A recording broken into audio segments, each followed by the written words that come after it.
Many middle school students have difficulties with reading comprehension, especially in content areas like science and social studies.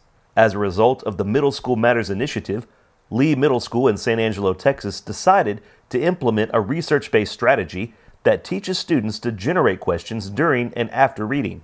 Here we take a peek into Mrs. Stevens' 8th grade history class. Mrs. Stevens and her students have been generating questions to help with their reading comprehension of social studies text for several months. In today's lesson, she quickly reviews each question level and then facilitates independent practice of the strategy while students read about Manifest Destiny. My name's Stephanie Stevens, and I teach 7th and 8th grade social studies at Lee Middle School in San Angelo, Texas. I feel like the Middle School Matters question leveling has probably been the most successful strategy that I've used in my classroom. I'm always looking for ways to incorporate a reading strategy to help better reading comprehension, and I feel like the question leveling, they've really taken it and they've run with it. First, Mrs. Stevens reviews the 3 types of leveled questions and reminds students why being able to generate questions is important. All right, so somebody tell me what characterizes a level 1 question. What characterizes a level 1 question? Stephanie? It's word for word in the text. Okay, it's word for word in the text.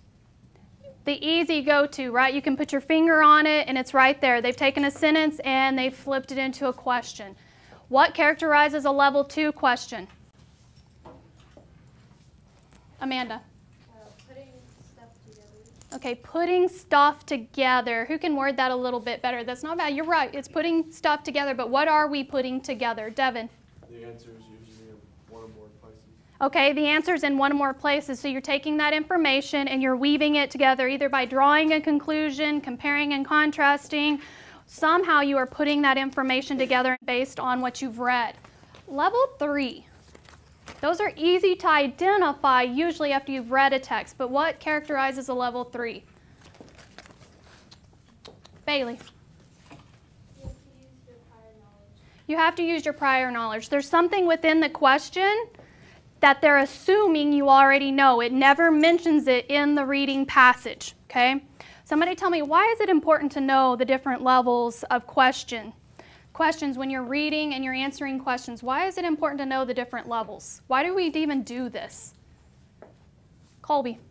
Because then you know how to answer them. Okay, you know how to answer them. Remember, we talk about, sometimes you guys give me amazing answers. I'm like, yes, that student is a genius. But you gave me the how when I asked the why. Or you gave me a why when I asked the what. If you understand what the question is asking, then you're more likely to answer me correctly, right? Yes, so the students are starting to see meaning in reading, not just reading my content, but reading period, and understanding how hard it is to write a question, much less to answer the question, because they only get the answering the question portion 99% of the time. So having them generate questions from what they're reading, I mean, you're tackling them from both sides. They're having to generate a question, so they're having to analyze the reading passage, but they're also learning how to analyze a question at the same time. After the review, Mrs. Stevens provides time for independent practice. Guided practice was provided in prior weeks. Students work in pairs to read the assigned text about Manifest Destiny and generate level 2 questions. Students will then share and answer the questions they have generated, making sure they cite information in the text. You and your partner need to decide, what was this overall passage about, and what information did they give us to tell us about this Manifest Destiny, okay? So get with your partner. You guys must agree on this. You can give me the location and then create your question. And then we're going to share out again. While students work, Mrs. Stevens circulates around the classroom to monitor their understanding and provide feedback. Okay, y'all are saying it's a level 2, so I want you to tell me why, in your mind, is this a level 2? Kind of, okay? It's not that, you're right, you found it in 2 spots, okay? But could you technically answer that by looking in the 1 spot? So technically, is that a level 1 or a 2?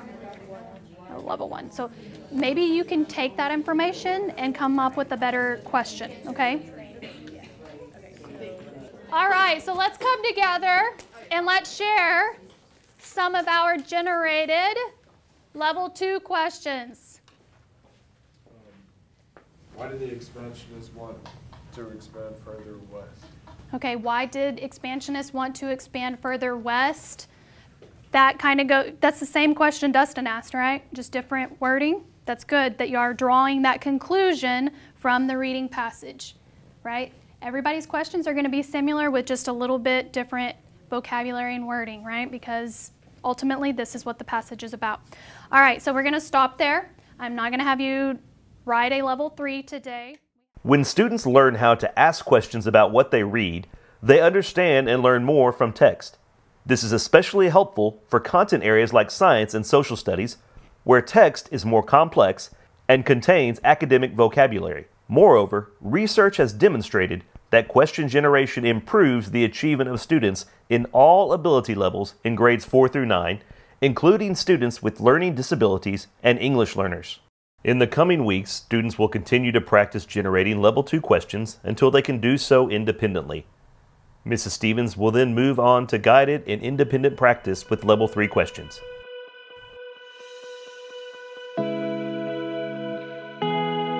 If you'd like to learn more about this strategy, access the Generating Leveled Questions Toolkit online at the Middle School Matters Institute website.